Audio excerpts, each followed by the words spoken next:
ஏனுங்க எல்லாம் சௌக்கியம் தானுங்க. இன்னைக்கு எங்களோட என்கேஜ்மெண்ட் ஆனிவர்சரி டே. ஸோ அதை கொண்டாடுற விதமா சாக்கோ டேட்ஸ் கேக் செஞ்சுருந்தேங்க. அப்படிலாம் சொல்ல மாட்டேன். வெட்டிங் டேவே ஒழுங்கா கொண்டாட மாட்டோம். இதில் இது ஒன்று தான் பாக்கி. அட டேட்ஸ் வீணாக போகுதுன்னு செஞ்சேங்க. வாங்க செஞ்சுருவோம். அதுக்கு முதல்ல ஒரு 15 டேட்ஸ் உள்ளுக்குள்ளே இருக்க சீட்லாம் ரிமூவ் பண்ணிட்டு சுடுபாலில் போட்டு ஊற வச்சுக்கோங்க.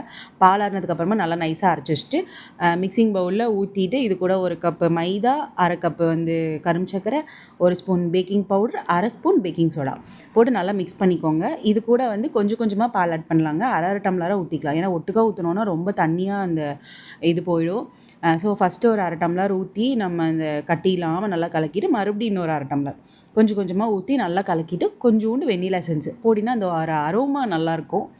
அதையும் நல்லா கலக்கிட்டு உங்களுக்கு பிடிச்சிருக்க நட்ஸ் ஏதோ ஒன்று துருவியோ இல்லை உடச்சோ போட்டிங்கன்னா நம்ம சாப்பிட போகும்போது அந்த நல்லா க்ரன்ச்சியாக இருக்கும். பேக்கிங் ட்ரேயில் வந்து பேக்கிங் ஷீட் போட்டு இதை போட்டு மேலே உங்களுக்கு பிடிச்சிருக்க ஏதோ ஒன்று ஸ்பூனை வச்சு ஏதோ கிறுக்கி விட்டுட்டு டிசைனை போட்டு விட்டு ஓடிஜியில் வச்சு 180 டிகிரியில் 30 மினிட்ஸ்க்கு வச்சு எடுத்தீங்கன்னா அழகான கேக் ரெடி.